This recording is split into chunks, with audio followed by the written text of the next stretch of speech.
Okay, we'll go far right, 50, belly on blue, ready? NFL 81 began with high-blown hopes in September and ended 4 months later in a whirlwind finish.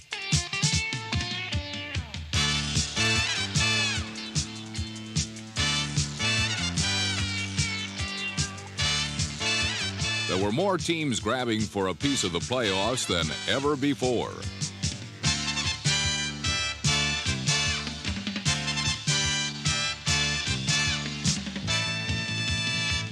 For some, the high times began in the very first week. Teams like the Kansas City Chiefs. Bradshaw takes, fumbles the snap, it's loose, picked up on the play by the Chiefs. Rolling out in front of the field is Thomas Howard, and he will go all the way. Led by their aggressive young defense and rookie sensation Joe Delaney, number 37, the Chiefs made the most of every opportunity and ran away with their first winning season in 9 years.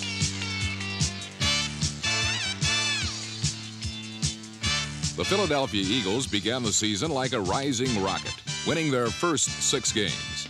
But the second stage never ignited, and they plummeted to earth, losing 6 of their last 8.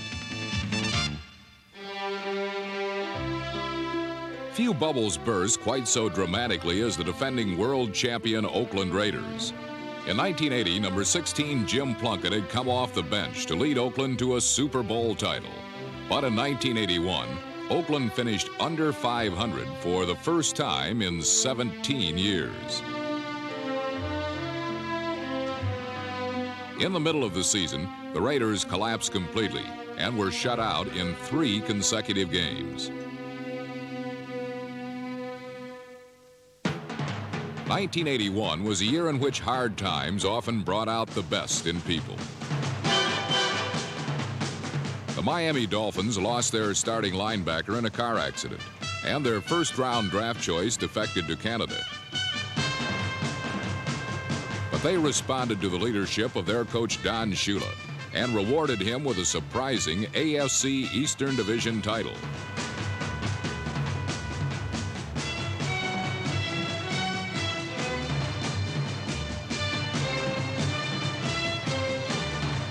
The New York Jets came from nowhere to finish second to the Dolphins, due in large part to the league's best pass rush, the sack exchange.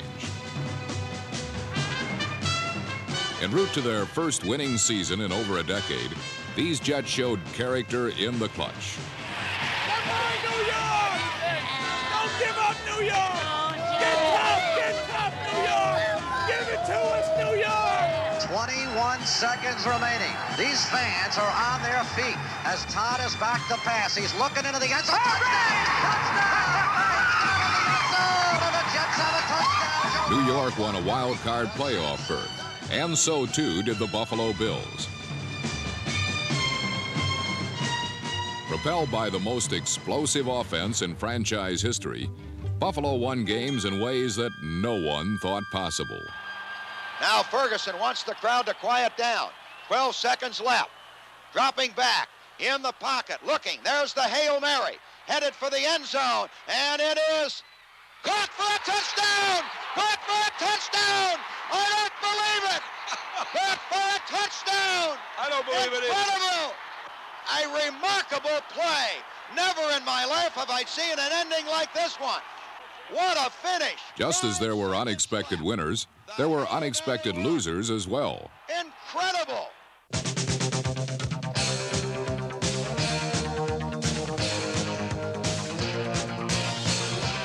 Each week, the talented New England Patriots fell on hard times.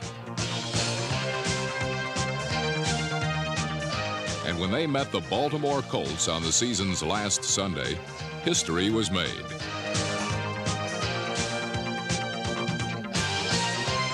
Never before had 2 teams sharing so many losses played each other. It was a day when the NFL, which spends millions deciding its best, spent an uncomfortable afternoon forced to decide its worst.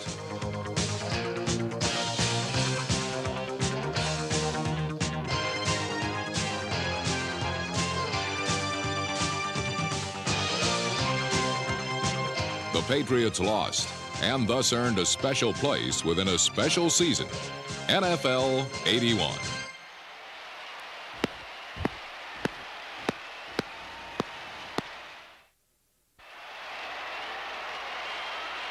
NFL 81 saw parity popping up throughout the league, and it was a season that showed how one individual with special talents could turn a perennial loser into a sudden winner. I went to the movies and saw Superman 1, and I went to the movies and saw Superman 2. But then I said to myself, I said, now I'm playing with Superman 3, and that's Lawrence Taylor.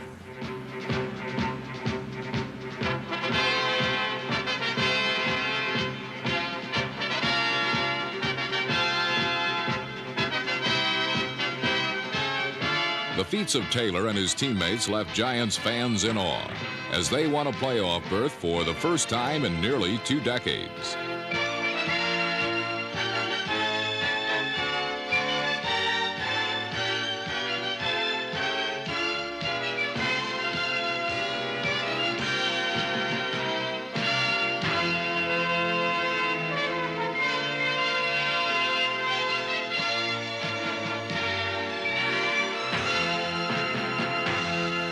Some of the NFL's youngest players were its brightest stars in 1981.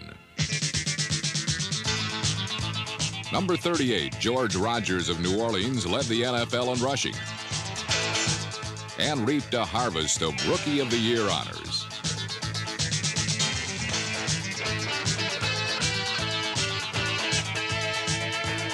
In only his 3rd season, unheralded free agent Steve Watson, number 81, caught a league-leading 13 touchdown passes and scored on the season's longest reception, 95 yards.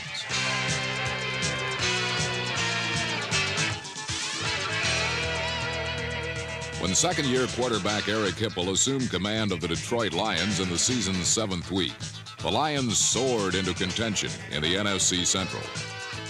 Hipple played with poise seldom seen in one so young, and he made all things seem possible, even a win over the Dallas Cowboys.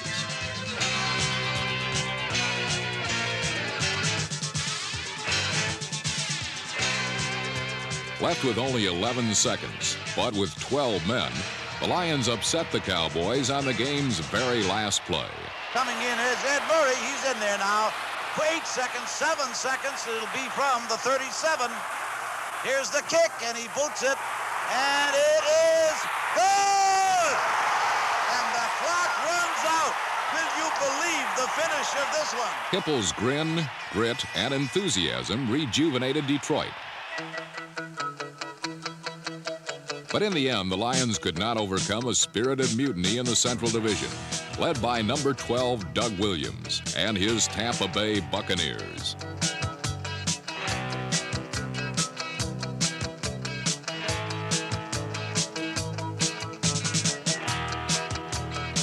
On the last week of NFL 81, the Buccaneers beat the Lions 20-17 to win their 2nd Central Division championship in 3 seasons.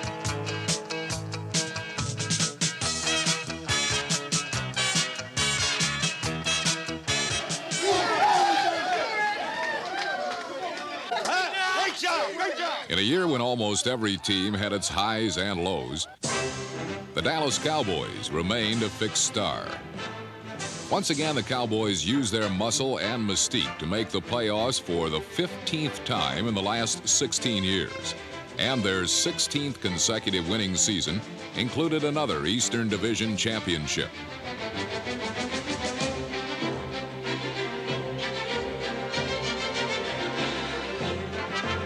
While the Cowboys were the model of consistency, Don Coryell's San Diego Chargers were a frustrating puzzle.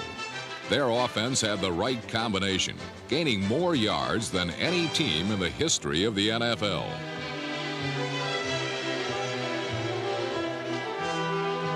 However, the pieces never seemed to fit on defense. Opposing teams scored easily and often against the San Diego pass defense that gave up more yards than any team in league history.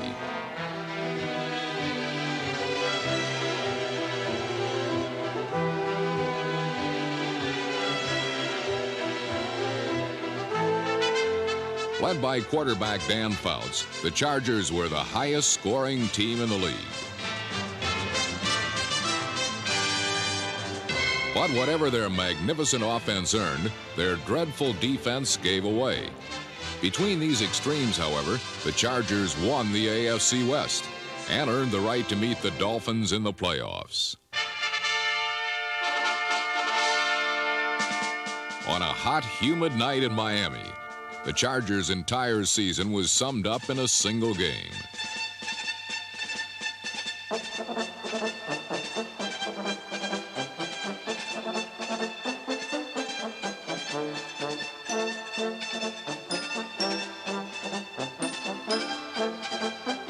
The Chargers exploded to a 24-0 lead. But the ghost of past failures came suddenly alive as San Diego's defense allowed Miami to come back, score 38 points, and take a 7-point lead in the fourth quarter.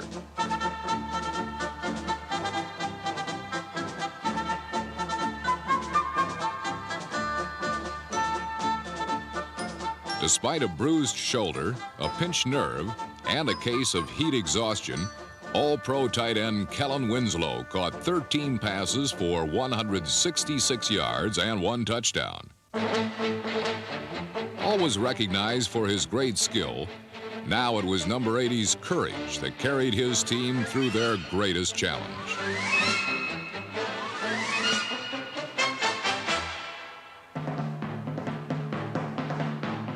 On the final play of the fourth quarter, Winslow blocked a field goal to send the game into overtime. After 74 minutes and 76 points, Rolf Benerschke's field goal ended what may have been the most exciting game in the history of pro football.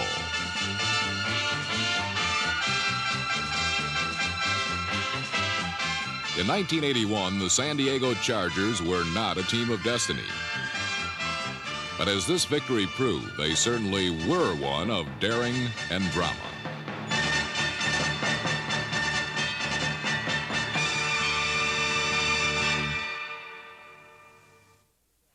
NFL '81 was a Cinderella season for the San Francisco 49ers. Together, they rose to power in the NFC West behind the leadership of ex-Notre Dame quarterback Joe Montana, who had been groomed for greatness by head coach Bill Walsh. If we call 80X hook again, and they got bumping one on Dwight, we'll just have Dwight run a full-speed slant. Walsh's wizardry tamed the raw natural skills of Montana, a man with the quickest feet since Fred Astaire.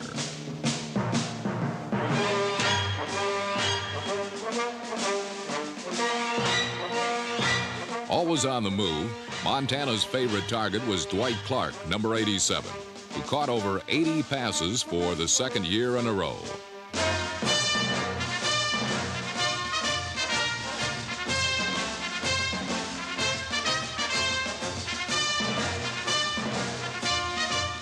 The team everyone expected to falter never did, as Bill Walsh gave the young 49ers stability and composure, even when complaining to the officials.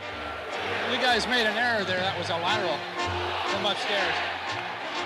We didn't see it either, but it was a lateral, that last pass. Walsh's team could play defense as well. Led by veteran middle linebacker Hacksaw Reynolds, the 49er defense manhandled opponents and helped San Francisco run away with the NFL's most victories and a division crown.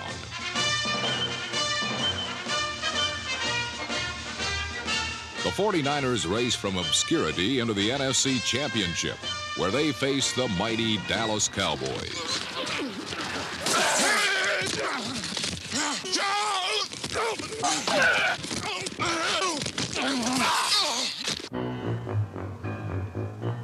In this wicked hitting war with America's team, the lead changed hands all afternoon. The Cowboys gliding ahead, only to be outmaneuvered by Montana's quick feet.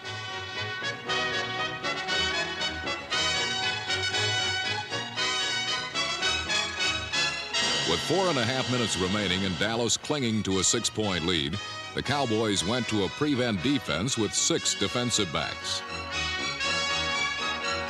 San Francisco crossed up the Cowboys by staying on the ground. driving from the 49er 10 to the Dallas doorstep. 58 seconds remaining at the 6-yard line of the Dallas Cowboys. Everything hangs in the balance now. The season, the outcome of a Super Bowl berth hangs in the balance. He has the ball. Montana rolling out the right, looking toward the end zone, throwing under pressure, throws his pass, caught by Clark. Clark got a touchdown. Clark has it. For the first time in franchise history, the 49ers were NFC champions, earning a berth in Super Bowl 16. After snoozing through 3 straight last-place finishes, in 1981, Cincinnati Bengal owner Paul Brown woke up the team with outrageous new uniforms. The players didn't know whether to laugh or cry. I tell you the truth, when you're wearing a helmet like that, it's one of those situations you either got to put up or shut up. You either got to play or they're going to laugh you out of the league. Cincinnati looked like a traveling sideshow. And sure enough, in the first game of the 1981 season, these Tigers with new stripes turned out to be the same old Cincinnati Bungles. The Seattle Seahawks raced to a 21-point first-half lead. But a flicker of life remained for the team with the Halloween helmets as third-string quarterback Turk Schonert came off the bench to lead an unbelievable comeback win over Seattle.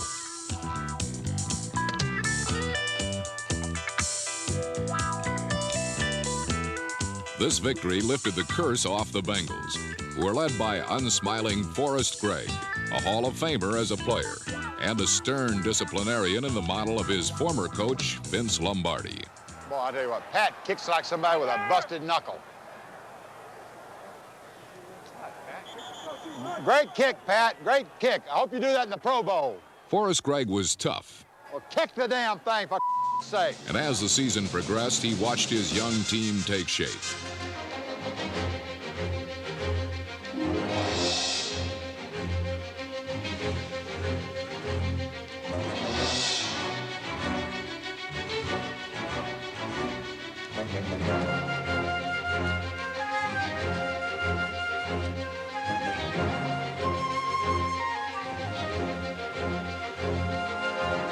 What he saw melted the Iron Mask, and for the first time he could see greatness for a team which had won just 6 games in 1980. I never felt until just recently that these people were tough enough. But mister, they have convinced me now. They get after people, and that's what I like. The Bengals were wide awake and back on the prowl. A team as vibrant as its new stripes.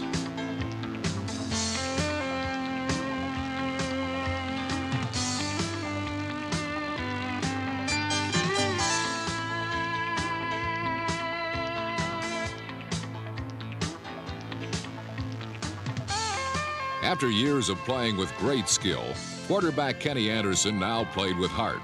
And his courage earned him the NFL Player of the Year award for leading his team into the playoffs. Against San Diego in the AFC Championship, a wind chill factor of 59 degrees below zero turned the contest into a test of wills.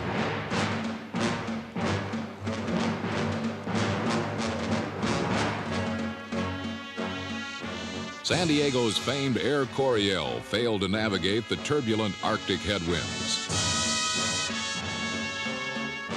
However, the Bengals and courageous Ken Anderson defied the elements with flawless execution. In the end, this glorious icy afternoon belonged to the men in the funny helmets, men who now wore their stripes as a symbol of pride. Cincinnati beat San Diego, and Forrest Gregg was off to the Super Bowl, the first man ever to appear there as a player and as a coach.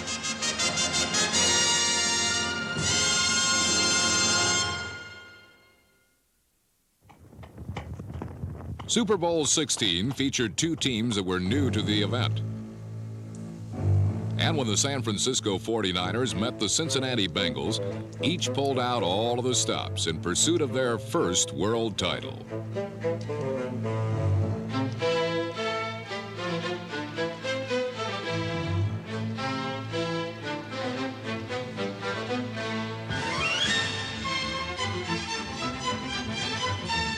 The game was decided by takeaways.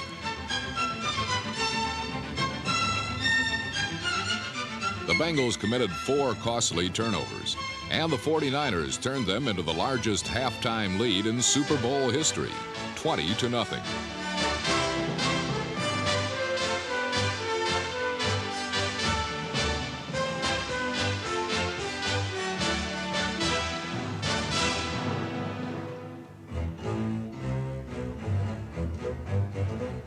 But in the second half, the Bengals caught fire.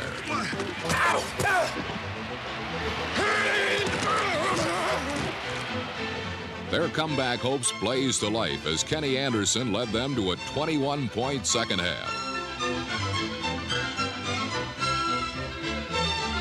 But the one touchdown that would have won the game for the Bengals was smothered beneath the greatest goal line stand in Super Bowl history.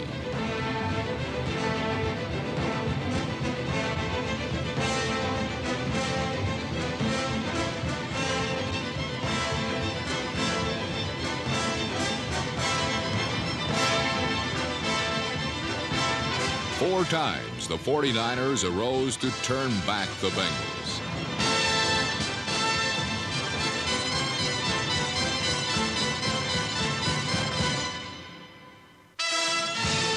It was a feat that earned them the World Championship of Professional Football and a fitting conclusion to a great season, NFL 81.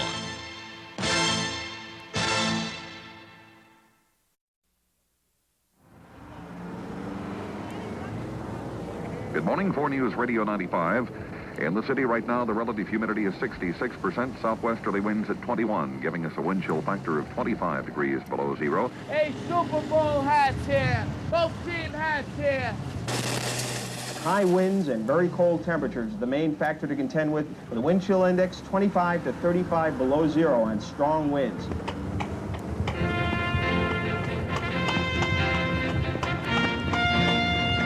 It is most treacherous of all for pedestrians right now. Sidewalks are glazed over most of the area. If you have a chance to hire someone or do it yourself, try to get that ice cleared.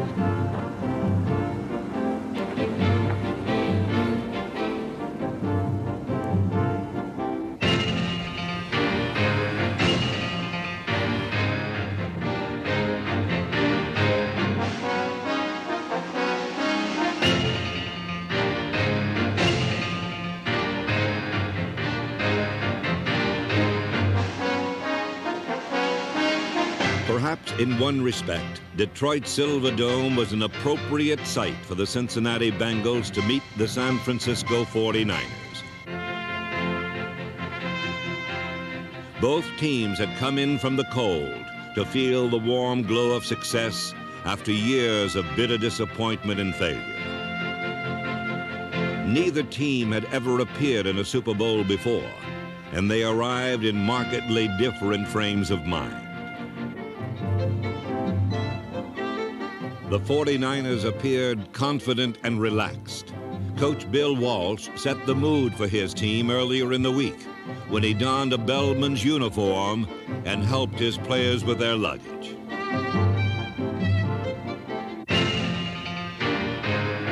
The Bengals, on the other hand, seemed anxious and grim, proud survivors of a difficult voyage under a demanding captain, Coach Forrest Gregg.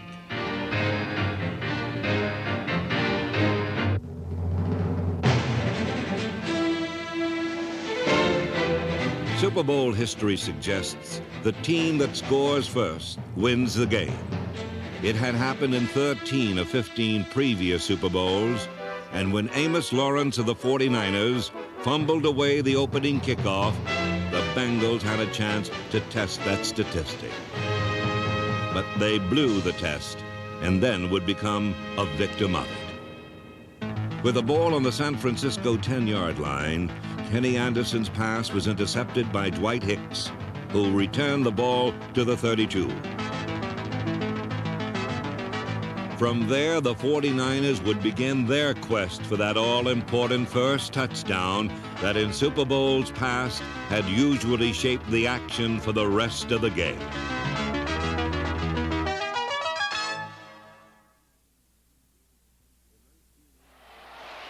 In 1981, Bill Walsh guided his 49ers to the NFC title with an offense that controlled the ball by passing rather than running.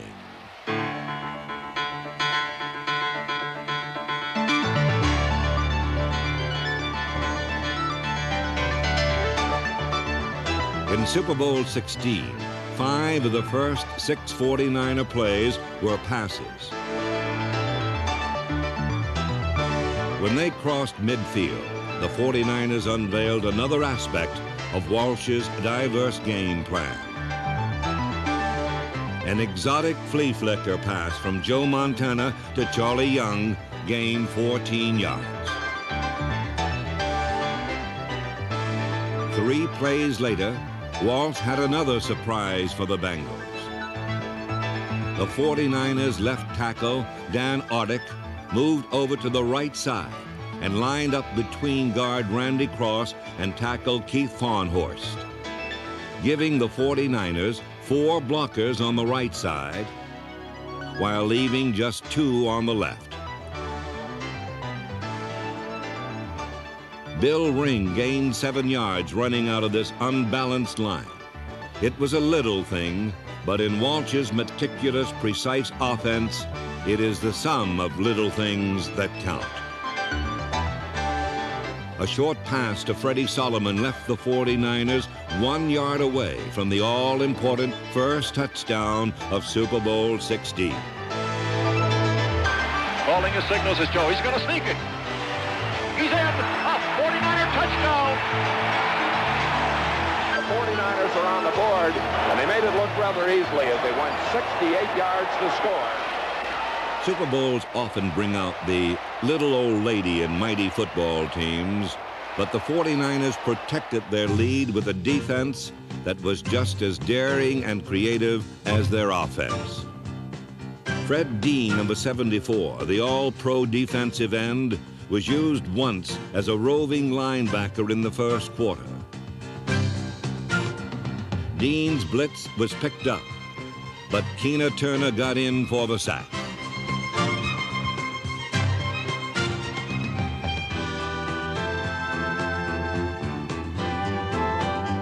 A more significant blow was struck by cornerback Eric Wright in the second quarter. Anderson completed a pass to Chris Collingsworth at the 49er 8. But Wright stripped the ball from Collingsworth and Lynn Thomas recovered.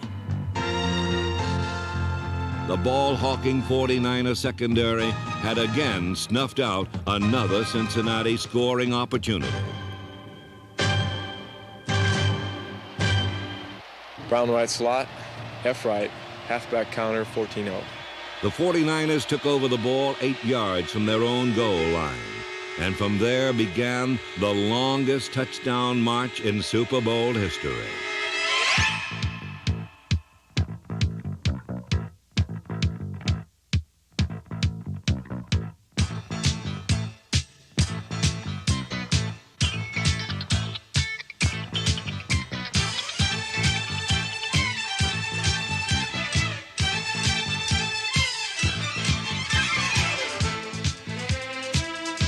Like the 49ers' first scoring drive, this one consisted not of a few big plays, but a lot of small ones, executed with precision and without error.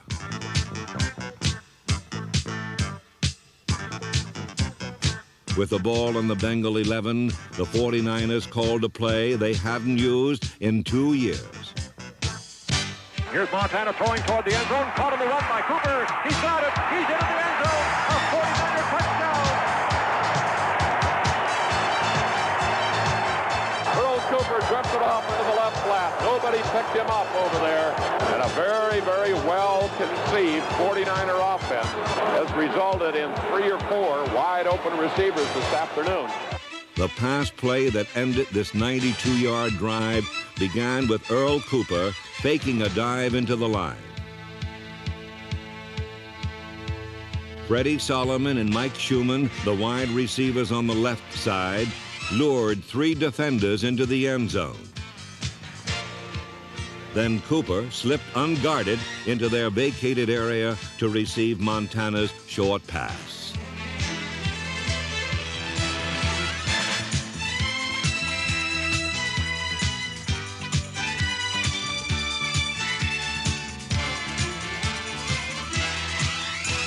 The befuddled Bengals encountered still another aspect of Bill Walsh's clever game plan on the ensuing kickoff.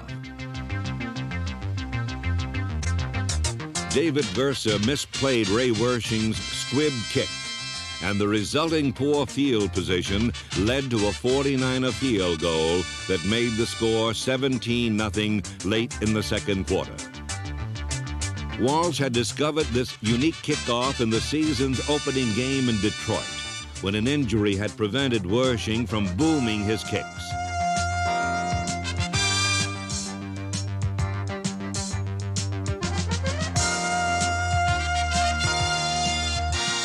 Walsh noted the funny results on the hard surface of the Silverdome, so he turned accident into design.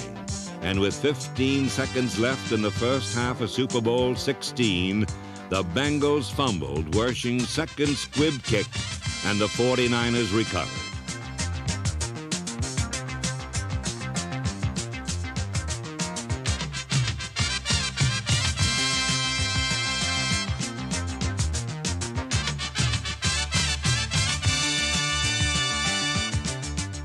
Wershing kicked the 26-yard field goal, and the 49ers ended the second quarter with the largest halftime lead in Super Bowl history, 20-0.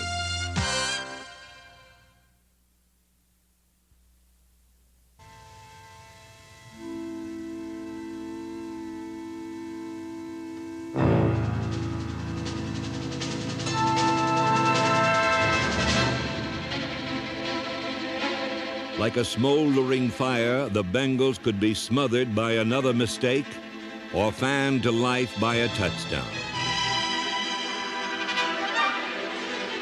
At the start of the third quarter, Kenny Anderson sparked a Bengal drive with a variety of short passes.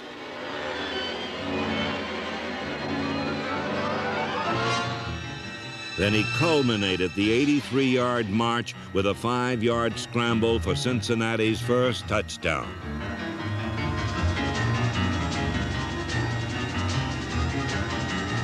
The cool ingenuity of Bill Walsh had shaped the character of the first half. Now the mad fury of Forrest Gregg's defense would dominate the third quarter.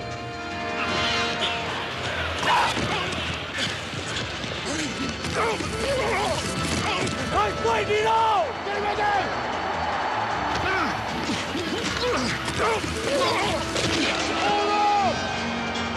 When Green comes in on second down, he's going to run his ass. So be alert, second and long, to run that 36, 34 over there.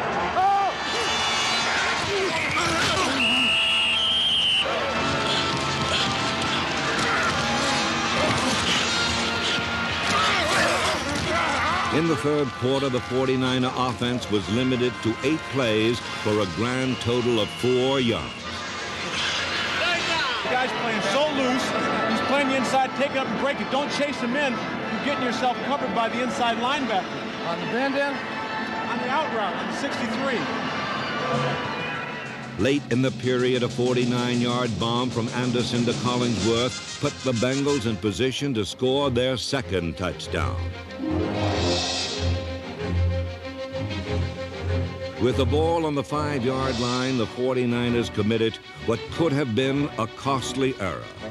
Linebacker Keena Turner didn't hear the call to go out on the field, and San Francisco lined up with only 10 men.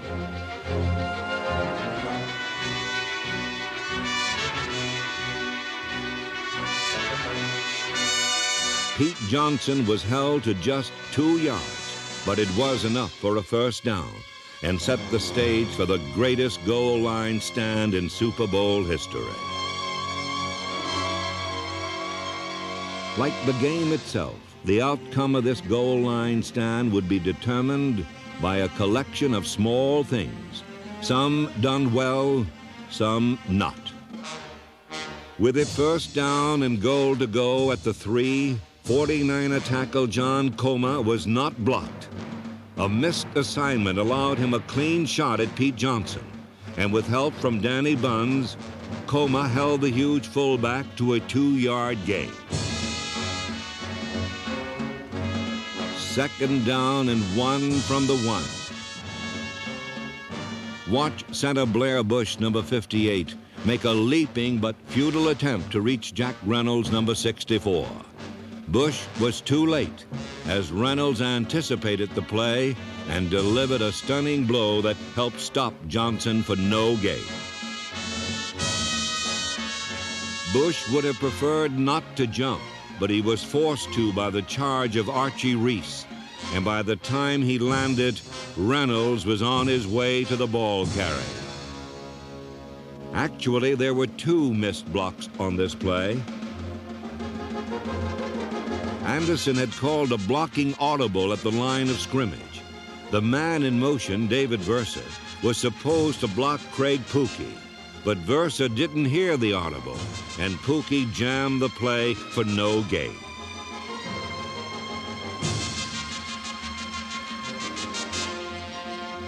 Third down and 1 from the 1. Anderson passed to running back Charles Alexander, but Danny Buns dropped him 12 inches short of the goal line. It was an outstanding play by Buns and another critical mistake by the Bengals.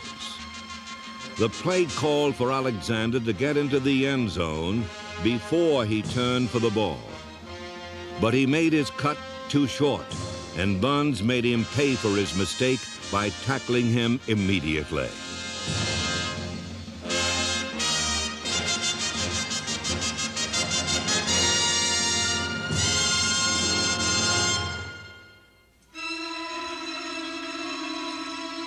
Fourth down and 1 foot.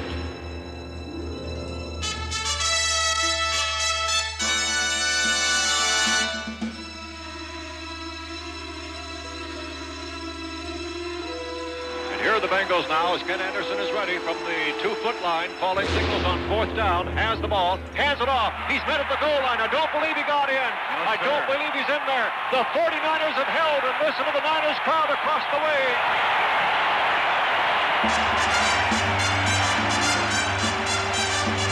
The final play in the 49ers' magnificent stand was, in the best sense of the cliche, a team effort.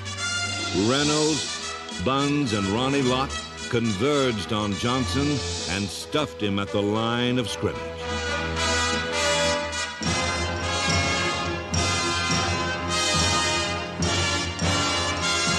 Cincinnati had not only lost another scoring opportunity, but they lost something just as important: time.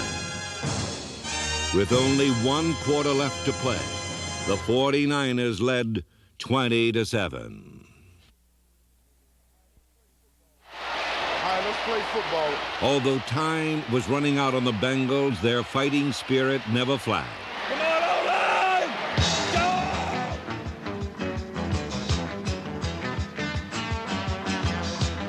And early in the 4th quarter, their offense retrieved some of its lost dignity with a determined 53-yard touchdown drive.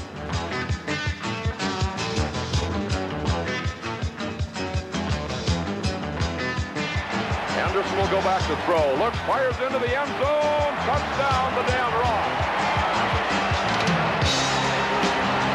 And now, the Bengals are right back in this football game. With 10 minutes to play, the difference between the two teams was only 6 points.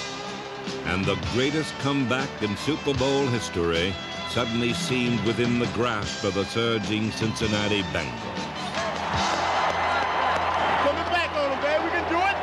And you have to wonder if the 49ers aren't beginning to come apart a little bit here, Andy.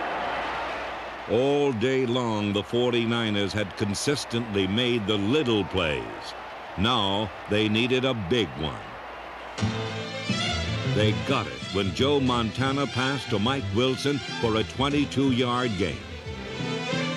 Walsh designed this play specifically for Mike Wilson because whenever he ran a pattern longer than 20 yards, the Bengals would cover him deep, assuming he would be Montana's long-range target. But this new play, named Sweep Pass Right Z Comeback, called for Wilson to go downfield 25 yards, then cut off the pattern and come back for a shorter pass. A tiny adjustment, but a big play, and it gave the 49ers decent field position for the first time in the second half. From this point on, Walsh went exclusively to his ground attack. Cincinnati finally stopped the 49ers' advance by sending defensive backs like Bobby Kemp, number 26, on kamikaze missions to knock out the lead blockers.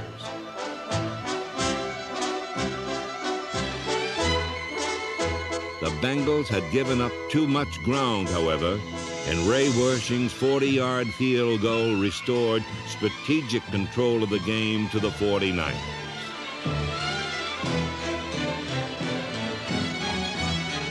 Whatever small hope remained for the Bengals died on their next offensive play. Here's Anderson backpedaling, throws a pass over the middle. And it's intercepted by Wright. He got it at the 45, the 40, down the sideline, the 25, cuts back in, still on his feet. Gets away from the tackler, then fumbles it. It's loose there at the 21-yard line. We'll see who got it. And the 49ers have recovered a ball just short of the Bengals' 21-yard line. That might be it right there.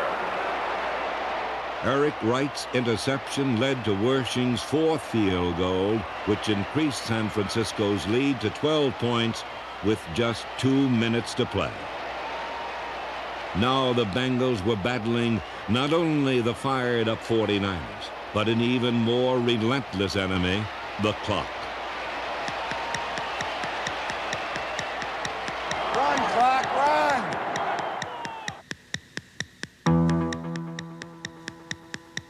Once again, the resourceful 49ers proved there are many ways to play this game and win.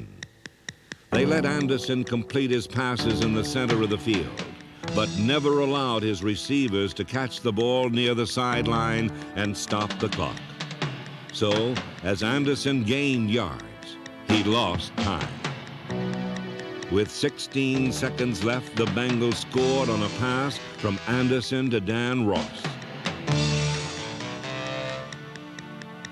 Although the final touchdown belonged to Cincinnati, Super Bowl 16 belonged to the San Francisco 49ers. The 49ers have won it. Bill Walsh and his staff and a team that's compounded pro football observers throughout the year, winning week after week and compiling that 13-3 regular season record. For the first time in the 35-year history of the team, the people of San Francisco could proudly say those three magic words: World Champion 49ers.